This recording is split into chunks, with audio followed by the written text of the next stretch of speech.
कृषि विभाग का काम पूरी तरह छत्तीसगढ़ में ठप्प पड़ा हुआ है। कहीं कोई काम नहीं हो रहा है। किसानों को जो सहायता मिलनी चाहिए वो सहायता नहीं मिल रही है और किसानों को मजबूर होकर, क्योंकि सरकारी सब्सिडी में जो किसानों को खाद, बीज, पेस्टिसाइड मिलनी चाहिए वो नहीं मिल रही है, तो बाज़ार से नकली खाद, बीज और पेस्टिसाइड खरीदने के लिए किसान मजबूर हो रहे हैं। और अभी तक तो हमने सुना था कि किसान कर्जे के कारण आत्महत्या करते हैं, परंतु अब नकली पेस्टिसाइड के कारण और किसान की फसल बर्बाद हो गई और उसको आत्महत्या करना पड़े, सरकार के लिए शर्मनाक बात है और सरकार को तुरंत इसमें एक्शन लेना चाहिए और कृषि मंत्री जी को जरा अपने विभाग को ठीक तरीके से संभालना चाहिए। जो सत्ता के दुरुपयोग के आरोप लग रहे हैं, प्रशासन शासन के दुरुपयोग के आरोप लग रहे हैं, चुनाव की निष्पक्षता के लिए इन दुरुपयोग के आरोपों से सरकार को बचना चाहिए। और आज के समय पर कांग्रेस पार्टी के पास में इतना बहुमत है कि वो किसी एक चुनाव के लिए साधनों का दुरुपयोग करे, सत्ता का दुरुपयोग करे, प्रशासन का दुरुपयोग करे, तो ये लोकतंत्र की बदनामी होगी।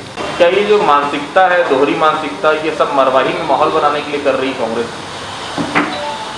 देखिए, मरवाही का चुनाव तो कांग्रेस को मालूम है कि वो चुनाव हारने वाली है और इसलिए वो चाहे सड़क पर उतरे, चाहे वो आसमान में उड़े, चाहे वो ज़मीन पे चले, इससे उसको कोई फ़ायदा नहीं होने वाला। बलरामपुर नहीं, अभी कोंडा गांव के पास की बनिया गांव की घटना है, वहाँ लड़की के साथ में हो। तो छत्तीसगढ़ में ऐसी घटनाएं आम हो गई है।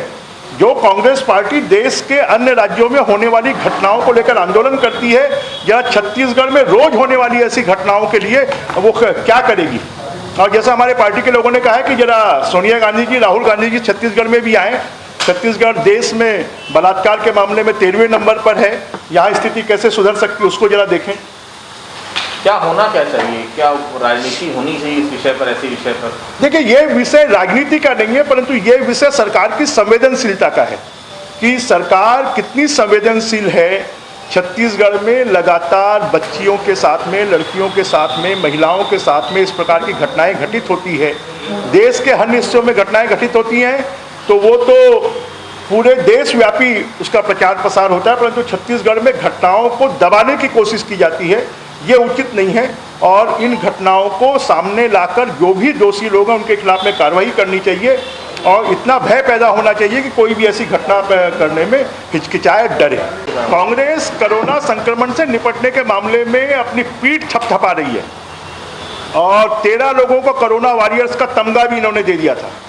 उसके बाद भी हमसे जो बड़े राज्य हैं, हमसे ज़्यादा जनसंख्या वाले राज्य हैं, उन राज्यों में हमसे कम मौतें हुई हैं और छत्तीसगढ़ का 50% हिस्सा जंगल से घिरा हुआ है। उसके बाद भी यहाँ पर इतनी मौतें होने सरकार की असफलता है और सरकार की पूरी तरह नाकामी है। और सरकार को इस बात के ऊपर में सोचना चाहिए कि उसका शासन प्रशासन पर किसी प्रकार का कोई नियंत्रण नहीं है और उसका कारण है कि हर मामले में सरकार फेलवर साबित हो रही है।